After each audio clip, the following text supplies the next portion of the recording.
इस वक्त हमारे साथ केंद्रीय मंत्री एचआरडी मिनिस्टर रमेश पोखरियाल निशंक जी जुड़ चुके हैं, जो कि उत्तराखंड के पूर्व मुख्यमंत्री हैं। मुख्यमंत्री भी आप रह चुके हैं वहां पर, और कल ही आप तपोवन में थे, वहीं से दौरा करके निरीक्षण करके वहां का जायजा लेकर लौटे हैं। निशंक जी, सबसे पहले तो बताइए कि स्थिति कैसी है, क्या कुछ देखा आपने?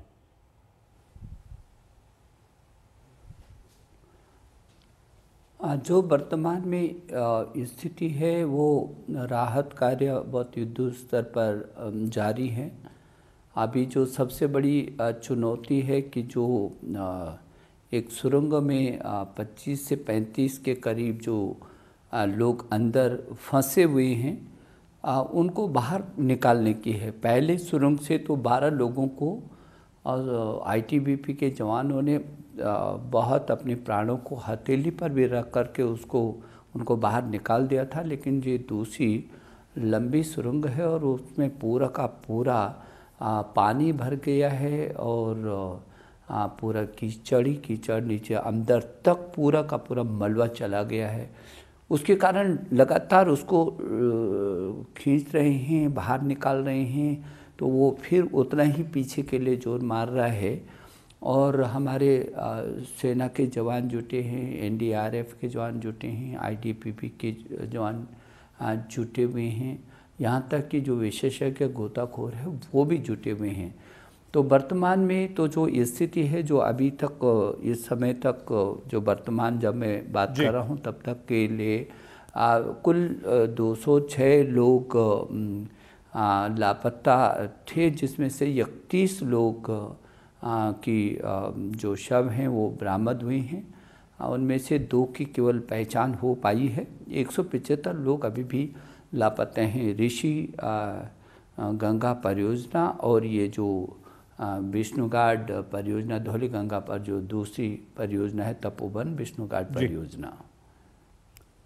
निशंक जी, आप तपोवन के साथ साथ रैणी गांव भी गए, वहां प्रभावित लोगों से मिले, क्या उन्होंने बताया, किस तरह से ये आपदा उन्होंने झेली है और उन गांवों की स्थिति क्या है? रैणी गांव का हाल क्या है? और रैणी गांव के लोग काफ़ी सख्ते में हैं, लेकिन उनको इस बात का संतोष है कि वो क्योंकि गांव बिल्कुल जुड़ा हुआ था इस ऋषि गंगा परियोजना से, और उसका निचले के हिस्से में तो नीचे गए, कुछ लोगों को बचा दिया गया और गांव तो बचा हुआ है। पीछे 10-12 गांव की बिजली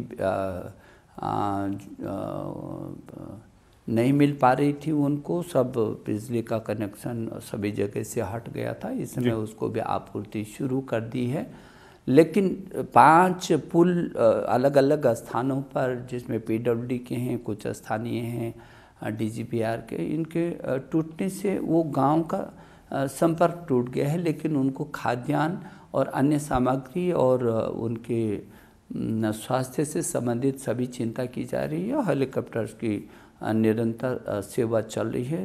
तो ये तो जितने भी आसपास के गांव हैं, इनसे लगातार संवाद चल रहा है और इधर जो ढूंढ हो रही है, जो जितने भी लापता लोग हैं, जो सुरंग के अंदर जो नहीं है अभी निकल पाई, उनका भी युद्ध स्तर पर काम चल रहा है। निशंक जी, जिस टनल में लोगों को बचाने की लगातार कोशिश हो रही है, ऑपरेशन चल रहा है, उसमें मरीन कमांडोज भी उतारे गए हैं, क्या स्थिति है? क्योंकि आप कल होकर आए हैं, आप उत्तराखंड को अच्छी तरह से जानते हैं, इस जगह को भी जानते हैं, क्यों इतनी मुश्किलें आ रही हैं, क्यों ऑपरेशन इतना लंबा खींच रहा है?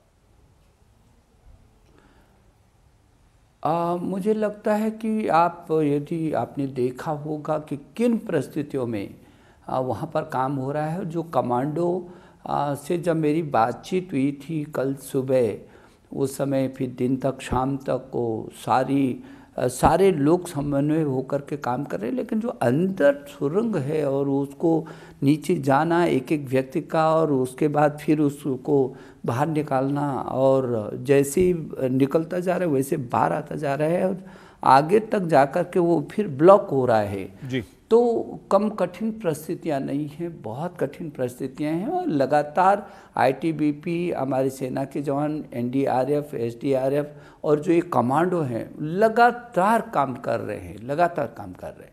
एक बहुत बहुत बड़ी चुनौती है जो लोग लापता हैं, जो मिसिंग हैं रमेश जी, वो उन लोगों का पता लगाना। ठीक है, जो हमें पता है टनल में लोग हैं उनके लिए तो आपने सब कुछ लगा दिया, वो कैसे काम चल रहा है? ये खोज का जो काम है, उनके पता लगाने का काम है, इसमें क्या देखा आपने, क्या प्रगति है और किस तरह से काम चल रहा है? देखिए, स्थानीय स्तर पर तो जो, क्योंकि टनों के हिसाब से पूरा का पूरा पहाड़ जैसे खड़े हो गए जो मलबे में दबे हैं, वहाँ भी लगातार काम चल रहा है। और फिर उस बहाव में जो लोग उस समय वहाँ पर रहे होंगे वो तो उस पूरे मलबे के साथ आगे निकले हैं, जो निकाले जा सकते हैं। लगातार खुदान का कार्य भी जारी है और इसीलिए लगभग 31 शव मिले हैं, जिनमें से 2 की तो पहचान हुई है। तो ये काम बहुत युद्ध स्तर पर चल रहा है, राहत और बचाव के काम लगातार चल रहे हैं। रमेश जी, जो इलाके हैं, जो गांव हैं जिनका संपर्क अब कट चुका है, जहां तक हम नहीं पहुंच पा रहे हैं, उनसे संपर्क नहीं हो पा रहा है, कोई ऐसा तरीका है, जरिया है कि वहां तक पहुंचा जाए? क्योंकि खाना तो उन्हें एरियल हेलीकॉप्टर्स के जरिए पहुंचाया जा रहा है, कोई संपर्क हो पाया है? वहां से कोई जानकारी मिल पाई है? वहां कितना नुकसान हुआ है? वहां के लोग इस समय कैसे हैं? उनकी क्या स्थिति है? अभी हमारे पीडब्ल्यूडी के लोग और डीजीपीआर के चीफ इंजीनियर कल भी मेरे साथ वहाँ पर थे और वो लगातार, उनकी पूरी टीम जुटी हुई है कि कैसे करके उस रास्ते को खोला जाए, वैकल्पिक फिलहाल कोई व्यवस्था की जाए। लेकिन उन गांवों में लगातार हेलीकॉप्टर से खाद्यान्न भेजा जा रहा है। 1-2 गांव में स्वास्थ्य की दृष्टि से किसी की तबीयत खराब होने पर उनको एयरलिफ्ट किया गया। तो सभी गांवों में रेगुलर संवाद है, किसी प्रकार की कोई कठिनाई गांव के लोगों को नहीं है। जी, ये ऋषिगंगा और धौली से तपोवन जो प्रोजेक्ट है, जहां पर 2 प्रोजेक्ट चल रहे थे रमेश जी, वो उसकी दूरी भी काफ़ी दूर है, लगभग 6 किलोमीटर। तो क्या ये हम माने कि ये जो 6 किलोमीटर का पूरा इलाका है, वहाँ पर जितने भी गांव हैं, जितनी भी बस्ती है, वो कहीं ना कहीं किसी न किसी तौर से प्रभावित हुई है? और इस बारे में कोई प्रशासनिक अधिकारियों से आपकी चर्चा हुई, जानकारी मिल पाई है?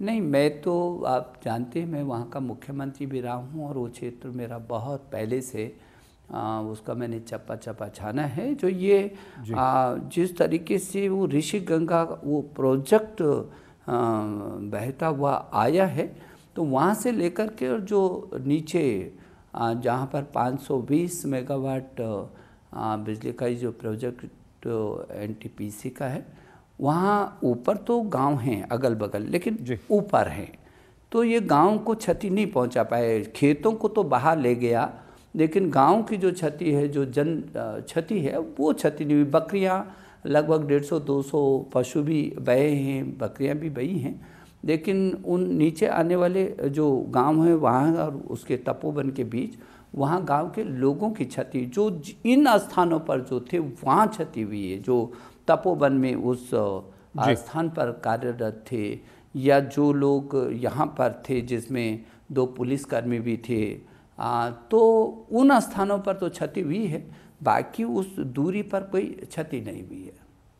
ये अच्छी बात है, क्योंकि आपने कहा, और जाहिर सी बात है, आप मुख्यमंत्री भी रहे लंबे समय तक और वहाँ का प्रतिनिधित्व सांसद के तौर पर भी करते रहे, आपका देखा भाला इलाका है। जो हम दूर बैठकर, दिल्ली में बैठकर इस बात को नहीं समझ पा रहे हैं, नदी का जो बहाव आया, ग्लेशियर टूटने के बाद जो सारा पानी बहुत तेज वेग के साथ नदी में गया और वो बही, तो सिर्फ वही आसपास नुकसान हुआ है? क्या इस नदी के पूरे रास्ते में रमेश जी कुछ गांव पड़ते हैं, या वो सारे ऊपर हैं, वो सुरक्षित हैं? ये हमारे लिए राहत की बात।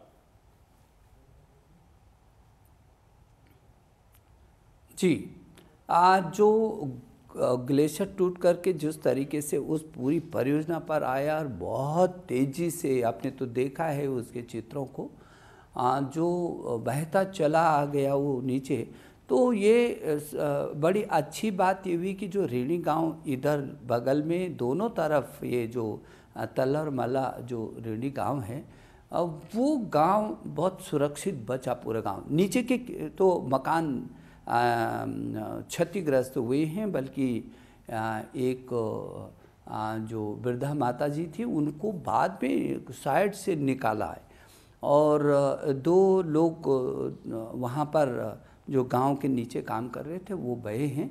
लेकिन ये दोनों गांव जो उसकी ठीक शीर्ष पर थे, उसी ऋषि गंगा उसी गांव के से जुड़ी हुई जो ये परियोजना थी, तो ये जो गांव तो बचे हैं, लेकिन जो नीचे का जो खेत थे, जो आसपास की जो चीज़ें थी, वो तो स्वाभाविक ही है कि वो बहेंगी उस पूरे, वो तो बहुत ही नीचे तक आप कल्पना कर सकते हैं कि किस तरीके से वो बरसात रहती तो शायद बहुत बड़ी क्षति होती।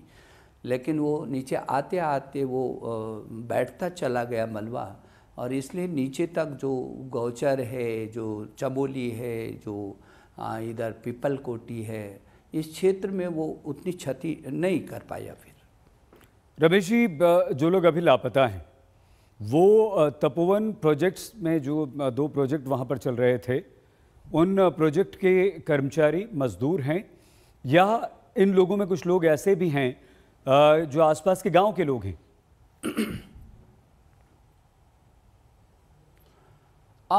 कुछ गांव के लोग भी हैं, और लेकिन इनकी अभी जब लोग आ रहे हैं तो उनकी सूचनाएं एकत्रित की जा रही हैं।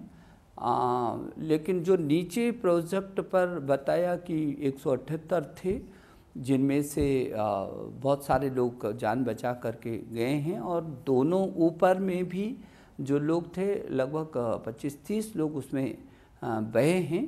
लेकिन दोनों को यदि मिला के देखें तो 206 लोग कुल मिलाकर के लापता थे, जिसमें से 31 लोगों की बॉडी मिल गई है, और 175 पर ढूंढ जारी है, जिसमें से लगभग 25 से लेकर 34-35 तक वो लोग हैं जो उसी सुरंग के अंदर काम करने के लिए गए थे, और वो अभी तक बाहर नहीं निकल पाई है।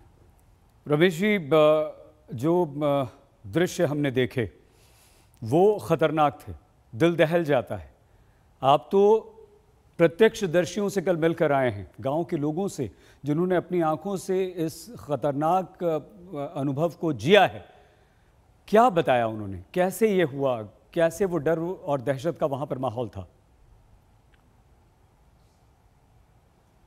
स्वाभाविक कि जब ऊपर से आता तो लोगों ने सीटी बजाई, आवाज़ दी। जो नीचे के लोग थे, बहुत सारे लोग, दिन का समय होने के कारण बहुत सारे लोग भागते हुए अपनी जान को बचाने में सफल हुए हैं।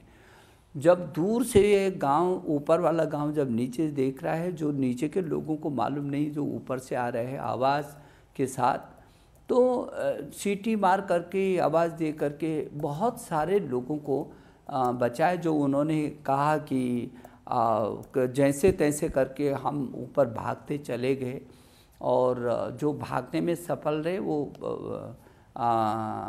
उनका जीवन बचा भी है। और बार बार वो ये कहते हैं कि यदि रात का वक्त होता तो बहुत बड़ी त्रासदी होती। दिन का था, सभी लोग देख रहे थे, हो हल्ला मचा, सीटी बजाई गई, आवाज़ दी गई, तो लोगों ने उसको समझा और फिर जीवन बचाने के लिए लोग दौड़े।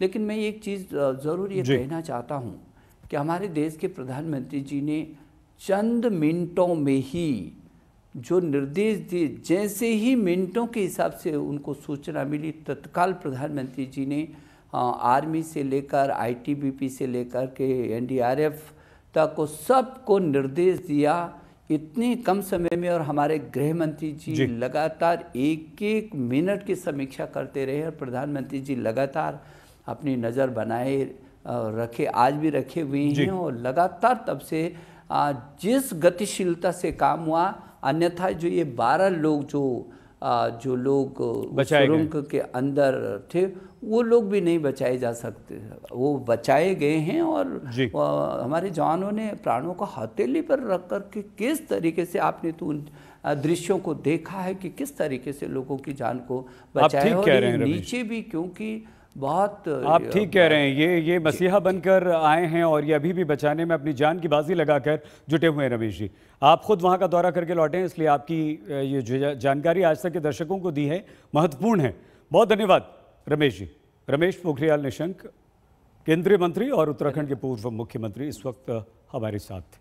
देखते रहिए आज तक।